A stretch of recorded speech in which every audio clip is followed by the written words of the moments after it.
Oh, look who it is again. The most dynamic, powerest couple of power couples ever. I mean, that's facts. Ever. I'm Justin DeWeese. That's my, I mean, unbearably beautiful wife, Ashley DeWeese. And this, for now, is the Off the Cuff podcast show. Well, I have to throw the disclaimer in there because that way, if people listen for a long time, when it changes, they'll be like, I knew this was coming. I said nothing. Oh, your body and your face said it all, love. And let me illuminate for our lovely listeners a little something about Miss Ashley DeWeese. If you haven't learned this yourself personally, um,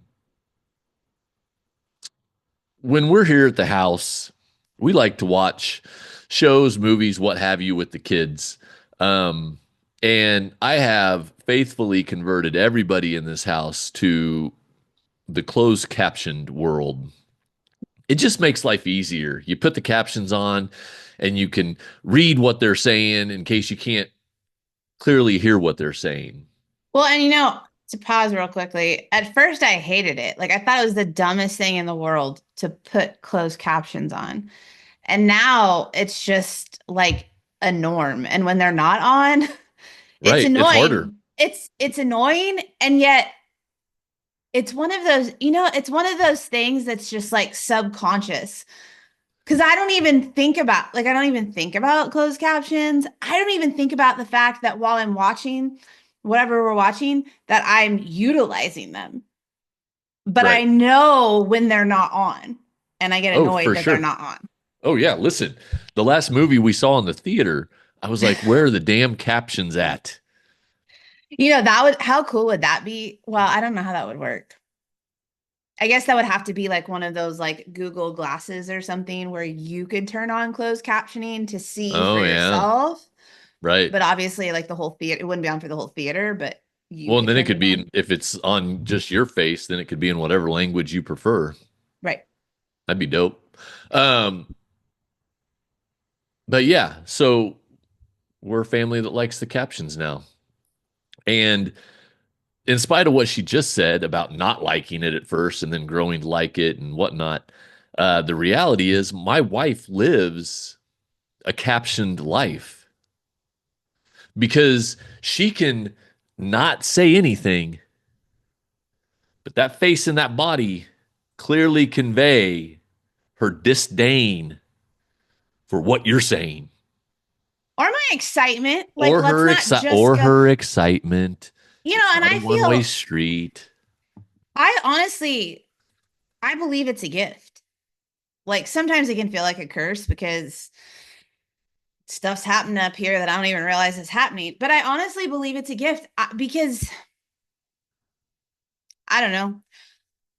I feel like I have a powerful presence in any direction without having to say a word. And not everybody has that. That is true. That is true. It is Because powerful. I'm just saying, when I was teaching, I didn't have to say a word sometimes to a certain student or to my class. They just knew by the way I was looking at them. And again, you know, kind of defaults to the when I'm not happy with things, but equally you can see when I'm extremely excited and joyful about things as well. Follow-up question. Is that is that something that you've no, why are you rolling Oh, your eyes? because sometimes, Turn the frickin' subtitles off, lady. Just sit back and enjoy the question. okay, I'm ready to receive and enjoy the question. Anyway, have you always been like that? Or do you think that's a skill that you like developed during teaching because of the need to communicate non-verbally sometimes? No, I think I've always been that way. Yeah, That's what I'm saying. I think always had the full throttle RBF. I personally, I just believe that, I don't know. I think that it's a great question. Like, when did it begin? Where did it come from? Oh, so the question that you initially rolled your eyes at was a great question. I'd just like to note that for the audience at home. No, I think if you ask my mom or if my dad was still living, if you could ask him, I think from a very young age, I had a lot of feelings or passion, or I mean, I don't know if that's how you would describe it at that age, but definitely like a sense of what's the word I'm looking for? I don't know. Strength is the word that comes to mind, but just like, I don't know. From a young age, like I was always someone that like was vocal about how I felt and what my thoughts were and what I was passionate about or excited about or unhappy with. And I think that that intense, I don't know, maybe you describe it as love or I don't know. That's something for me to like dig into. But no, I think it's always been there and I don't know what initially sparked it to come out per se. Well, Because I it's was one of those things that, like, a lot of our personality is just like coded in our DNA, right? We are who we are to a certain extent, but then certain sure. And traits then get amplified, shut down, what have you. So, well, and your environment can foster it or of course, of and I course, and what's interesting is it's such a strong part of me, but it's also a part of me that at a few pivotal points in my life uh was reflected back to me as a negative. sure. So it's honestly something that even though I believe it's like a superpower, it's also something that sometimes where has caused me in life to like dial it down, Sure. you know. Um yeah, I don't, Very, very cool. I feel like it's one of those things where you typically know where you stand, right? Because I don't I don't do a very good job of being able to hide my feelings on my face, Right. right? So in some regards, at least I have disdain, or at least I'm like feeling some kind of way about something. That is true But sometimes I don't even know. that you're doing it. Hmm. Right. Oh, no, I'm aware. Because there's times that you'll ask me, or other. Well, first of all, there's times that you'll ask me like, "Is something wrong?" No, like I don't No. even. No, stop. And I don't even know what's on my face, but some people like to refer to it as RBF. But like out in public, there's people who definitely formulate who don't know me, who see me in public. And then ultimately at some point we have an encounter where they actually get to engage with me or get to know me a little bit better. And it never fails that there are stories told about, hey, like when I first saw you, I thought this about you, but now that I've actually had the chance to talk to you, you're nothing at all like what I thought. Yeah. Well, that's that whole don't judge a book by the cover thing, right? Yeah. Because, like, our kids have told us how, like, all of their friends at school are scared of us as Right? though we're like axe murderers or something. Well, but yet they say that, right? But yet at the same time, most of their friends at school actually like us, Oh, yeah, for sure. right? They actually like us. And when we interact with them, it's great interactions and whatnot. But yeah, What are you going to do? there's power in your presence. Of course. Well, and there's something to be said then for developing that power, right? Sure. And being intentional with your presence. One of the things I was talking with Dax this morning, well, I was talking with everybody, but I was pointing it specifically at Dax because our son Dax, He's a sixth grader. Sixth grade boys are amongst the worst creatures on the face of the planet. They're not the worst. Oh, come on, lady. I They wouldn't say it's the. smell, they're mouthy, they think they know everything, they think they Oh, can that do is fact. everything. Just bottomless pits of attitude. But as such, as a sixth grade boy, his go to is Crocs and socks. Crocs and socks and shorts and a hoodie. That kid puts Preferably the on, same hoodie and the same shorts. right, preferably just the same damn outfit head to toe. Probably same underwear too, on the days that we don't literally look him dead in the eye and go, change your underwear. Most definitely. We don't do that. It doesn't happen. Mhm. Anyway, so that's his default uniform every day, which, we could then talk about the fact that those kids threw a hissy fit when we started talking about uniforms at school. I don't want to wear the same thing every day. What are you Right, but talking they wear about? their own You wear the uniform. same thing every day. Anyway, so he wears Crocs and socks every day. And I told him that I came across something yesterday, um, because him and I are often talking about, what it looks like to continually escalate and grow his athletic abilities and potentially prepare for playing in college or whatever. And I came across a thing yesterday that I shared with him that this college coach was saying, you know, one of the things that can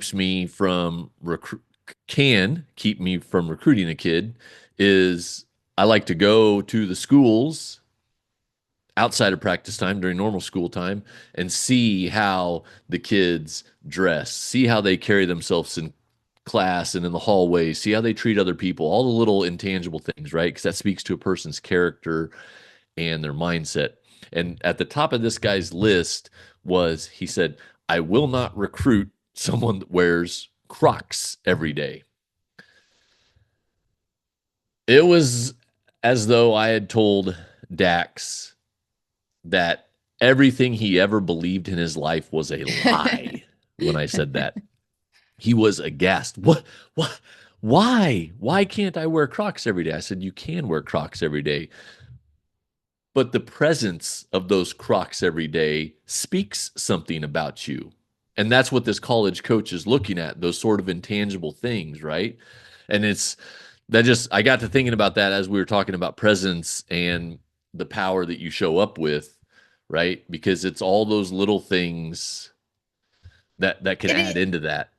it is, and it's an interesting conversation because I can I can argue on both sides of it for sure. Like on the obvious side, we can discuss like there are things about your appearance, your look in all facets that are going to create certain perceptions in the minds of others, Right. right? Um, and so on one hand, like you said, you could talk about what's the perception going to be of a kid who dresses in Crocs and socks and hoodie and shorts every day versus a kid that's coming to school with, you know, neatly ironed pants and a button up, or just, you can tell like they shower every day, they brush their teeth, they do their hair. Like the difference between the two, people are going to have certain perceptions of that based on our social constructs, based on what society has deemed as this Right. person is together, this person is not. So, on one hand, that's how things tend to be. And you have to take that into consideration. On the other hand,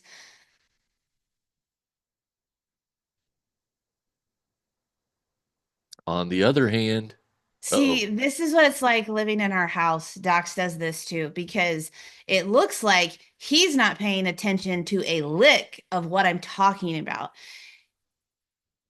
I'm sure that he is. I have no idea what he is doing on that side of the screen, but whatever he was doing, it makes it seem like he's not paying attention to what I'm saying. But I'm just saying this for the people who may be watching this podcast, because if I was a viewer, I'd be like, he's not even paying attention to what she's saying. He is. Sorry, I wasn't paying attention. What'd you say? Oh, get burnt. That's the last time I try to defend your ways. Anyways, I can look at the other side of things as well and go, but at the same time, other people's perceptions of you should not determine how you show up in your life, right? Sure. Because just because I want to wear Crocs and a hoodie, that doesn't necessarily mean that I don't have any discipline or I don't have self-respect or respect for others or I'm not a good character or human being, right? Like I could argue for that as Of well. course. So I think there has to be an awareness of how other people may perceive you if this is how you're showing up. At the same time, I also think that if you're going to show up in ways that goes against kind of those societal standards or perceptions, you have to be so powerful, like you have to be so powerful and convincing in other ways to overcome that. Does that make sense? Like if I'm gonna Yeah. show up every day dressing in Crocs just to go with the theme, if I'm gonna show up every day in a casual attire, I better be able to overcome that with my skill, with my interaction in some other part of how I'm Right. showing up. Um, Because if you can't, you know, am I making sense? Yeah. I mean, the reality is, and I don't know what the exact numbers are, so just go with me here. But, you know, we take in billions and billions of bits of information with our eyes and our ears and our nose, like every second. Like it's just constant bombardment, right? There's so much that you can't possibly process it all individually. And so our brain like pre-sorts things, right? Because it has to. Otherwise it would melt down and Mm-hmm. we'd just be lying in a pool of our own drool. Part of that is we look at people and we make some assumptions based on how they show up. Right. Everybody does it. Right. And that it's one of those things like, yes, of course, I can pray that tomorrow we wake up in a world where that doesn't happen, where we all learn to value each other and get to know the person before making those sort of judgments. But that's not reality and it's not going to be reality. And so then the question is, what am I going to do with that reality? Right? Am I going to stomp my feet and throw a fit like a toddler and be like, I don't want the world to be like this. I'm going to do whatever I want and everybody else can just cope? Or do I want to figure out what I need to do? Because, like you said, I can show up dressed like Mark Zuckerberg every day in just a jeans and a t-shirt, but then I better have that Zuckerberg level of talent somewhere else to Right. overcome that. Right. Or be self-sustaining, right? Well, Like yeah, yeah, yeah, for sure. because again, like here's a crazy example, maybe not so crazy, but I would argue, people like to act like appearance doesn't matter, right? Especially in this day and age. But like the very people who would probably be on the side of arguing, like, just because a person is overweight doesn't mean that they're not valuable, that they're not skilled, that they can't blah, blah, blah, blah, blah. Like, you can't judge a person just because they're not as fit as this person over here. That doesn't mean that that fit person is more qualified than this overweight person, right? But that very same person would probably look at uh, a male or a female that was tatted up everywhere, pierced up everywhere, and be like, you're not watching my kids for the next Right, 2 hours. I'm not leaving my children with you. The right, very same people, right? And so again, it is this innate thing to look at the visual and make judgments accordingly. So you have to, in this life, learn how to play the game to a certain degree.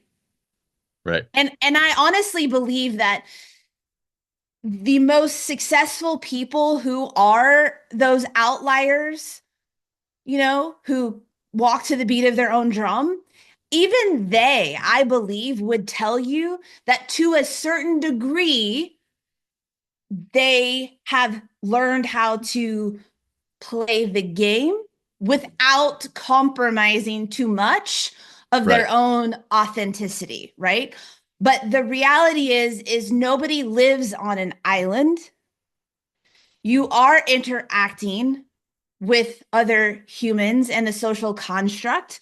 So again, unless you can be completely self-sustaining, you've got to learn how to play within the rules from time to time. And so that's the case, right? Like I could be like, hey, I want to have tattoos all over my body that are showing, and people shouldn't judge my skills, my ability, my character based on that. And Right. I agree. You're completely right. At the same time, there are companies who are not going to hire you because of that. And you can Right. say till you're blue in the face, but I'm most qualified. And they're like, I don't care. We're not about that vibe. So again, that's the reality, which is where you have to come into the situation and go, okay, so either I have to mold myself to what their standards and requirements are to work for them because I need a paycheck, or I'm going to have to be able to create income for myself or find some other entity that is okay with this form of self-expression, right? Because you just, I cannot show up every single day and be like, this is who I am, like it or not, and think that I'm going to get everything still what I as I want it and the way I want it. That's just not how it works. So you for me, I am definitely an advocate of staying true to who you are. But I also understand that you've got to learn how to play within the rules at times so that you can continue to move in the direction that you want to go. I think that that's just the reality.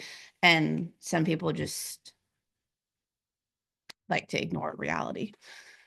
And, in the ongoing theme of this podcast where we just remind you the same shit over and over in different ways and angles, the reality is like everything else, you need to be intentional and aware of yourself and how all these interactions go, right? If you go blindly through the world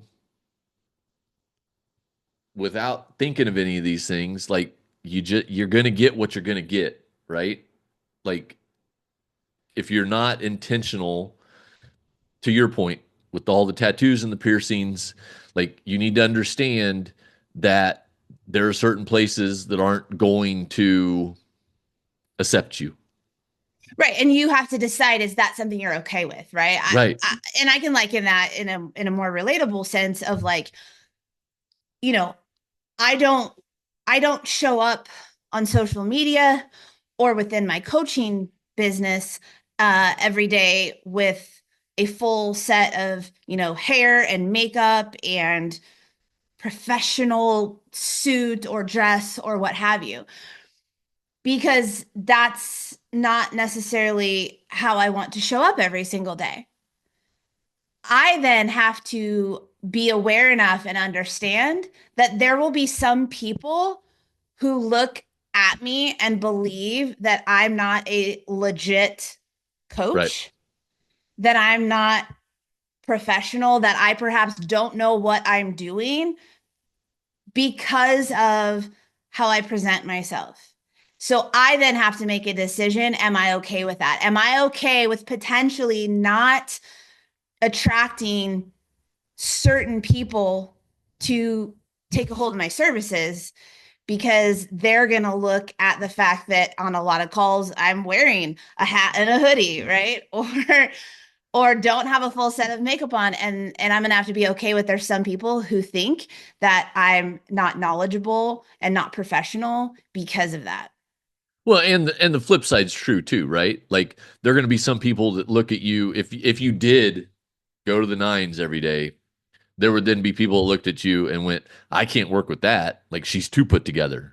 Exactly. Like It's it's on both sides. And so there, like that's also where, like I was saying, knowing that I have to believe in myself and show up in such a powerful way with what I'm doing that some of those people like that will, am I boring you? Sorry, I had to yawn. That some of those people, it will negate their initial judgments of me based upon the visual once they've experienced my actual skill set.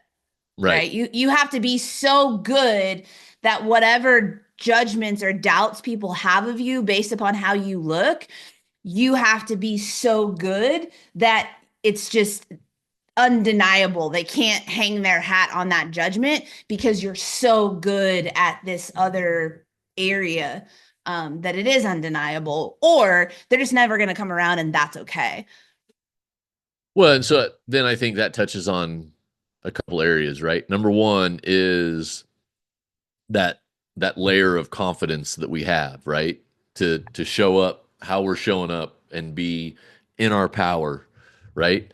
Um, and that's what you and I seek to help people with, right? That confidence, because if you're taking care of yourself, if you're building your body and you're eating right and you're fueling, you're getting the rest and all the things, like your confidence is going to go up over time. Like it's inevitable. Mhm. Um, and the other part of it is that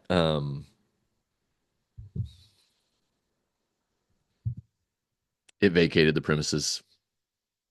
Well, to piggyback off what you laid out there, it's why we beat the drum Mm, so much on what is the source of if you're outsourcing your confidence, then you're gonna lose more than you're going to win, right. because that's allowing other people to tell you whether or not you're good enough as who you are and in the things that you do. But if I am continuing to stay in charge of my own self belief and my own self confidence, then I'm doing things on the daily that help me feel good about me, that show myself I do know what I'm doing. I am the best at this. I was just on a call this morning with my Queens Club community. And one of the things we were talking about is, how are you showing up every single day protecting you? Like the best you, as opposed to protecting your comfort in connection with other people. And a lot of the times, dare I say 100% of the time, when you're experiencing significant doubt around yourself and what you're doing, a high percentage of the time, you're not building up your own self confidence bank account. Right. For my women, what that looks like is like 9 times out of 10, when one of my clients is like feeling like down on themselves, struggling in life in some capacity, 9 times out of 10, I can know without her even telling me that she's not consistently fueling herself well with food and beverage. I know that she's not consistently moving intentionally her body through exercise or walking or working out. I know that she's not intentionally reading or listening to things that are building up her belief, like she's not doing the things for herself that make her feel confident Right. in her, that make her feel convicted about what it is she brings to the table. And so when you're not showing up for yourself in those ways, you are already creating, like you're already doubting yourself. Right. You're already creating a lack of self-belief and self-trust in yourself. So then when you pile on what the outside world is going to have to say about you and the things that you do, like that's just a catastrophe waiting to happen. Like it's no wonder people struggle with that. So it does come back to, you have to sell yourself on you. You have to be building up your own self-confidence, self-trust, self-worth, self-belief every single day with these habits and thoughts that do that. And the more that you do that, it doesn't mean that the ability of other people or things outside of yourself, it doesn't mean that those things can't ever like put a dent in you, but you're just much less susceptible Right. to that sort of impact when you are putting in those reps daily to increase your own bank account in that way. Right. And the thing is, like, we're not talking about like massive, like all day long No, type activity things, right? Like no. we're talking in under an hour a day total. Like you can do these things that will be depositing into your self confidence account. Well, think about it from the jump off every single day. If the first thing that you're doing every single day is something for someone else, right from the beginning of your Right. day, you are already sending yourself a message that other people are more important than me. Right. Whereas if you're waking up every single day and the first thing that you do is work out or eat your healthy breakfast or read some sort of personal development or do some journaling or spend time with God, like that's sending a message like, I'm waking up for me. I'm going to take care of myself first because I matter. I'm worthy. I'm important. I am the most important thing in my life.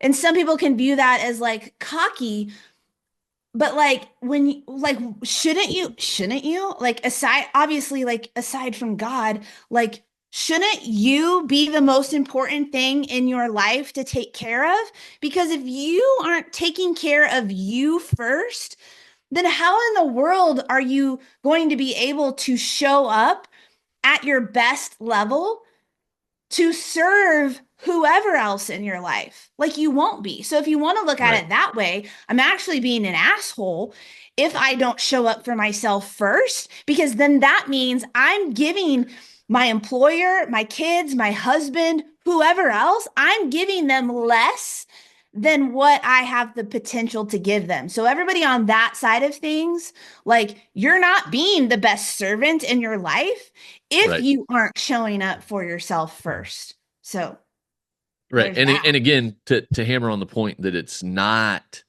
that deep or complicated.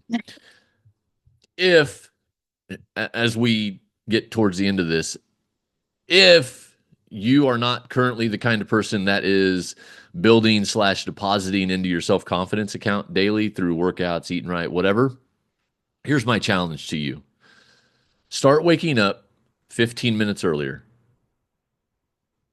read something that grows your mind, or do some push ups, or go for a walk, some sort of easy body weight, whatever exercise. Start paying yourself first every day, and come back and tell me what that does for you at the end of 30 days. Right. I think it'll blow your mind. Right. Because Well, again, and it's not complicated, it's not overblown, it's simple, but it has to be a priority. And to Ashley's point, it if it can come very first thing before everybody else starts chipping away at you, like it's gonna have huge ramifications for you. well, unfortunately, what we do is we can overcomplicate something so much that we don't do anything. Right. I can look at, oh my gosh, I that's gonna be like a whole like routine, and how am I gonna have the time to fit the workout in and get to the gym and then going shopping, and what's that gonna be like for me trying to eat this way and then my family, and you Right. just get up all in your head with this stuff, and then that leads you to not do anything. And so, like you said, like just 15 minutes or 10 or 5. I mean, people can complicate the shit out of that, right? There's people Right. who would listen to this Right. and would be like, 15 minutes. Okay, again, 5 minutes, 5 minutes in your morning, 5 minutes of movement, 5 minutes of journaling, 5 minutes of exercise, 5 minutes of something that's just focused on making you better in a small way. Like, do that. Start there. Right. and see the kind of impact that it makes, because it will, but you're not going to know that unless you're willing to go there. And if you aren't willing to go there, then I'm challenging you to like just stop bitching about your life, because Well, right. you're not willing to do something to try to make it any different. Right. If you can't do 5 minutes different every day, then just sit down. Like we Yeah. don't need to hear your opinion anymore because Right. Stop listening to this right. podcast. It's 5 minutes. It's So 5 minutes. All right. Hopefully somewhere in the gist of all that, like, you got a nug. And I think, that's kind of how life works, right? I think for me, like, this journey of growth in all capacities, it's not the most powerful things that I've learned aren't from a neatly outlined worksheet or video that someone gave me. It's simply through like this mess of information and messy action right. that my most powerful lessons and the things that have really propelled me forward the most have just been discovered as I've taken things in and tried shit out. Period. Like, it's all messy. Growth is messy.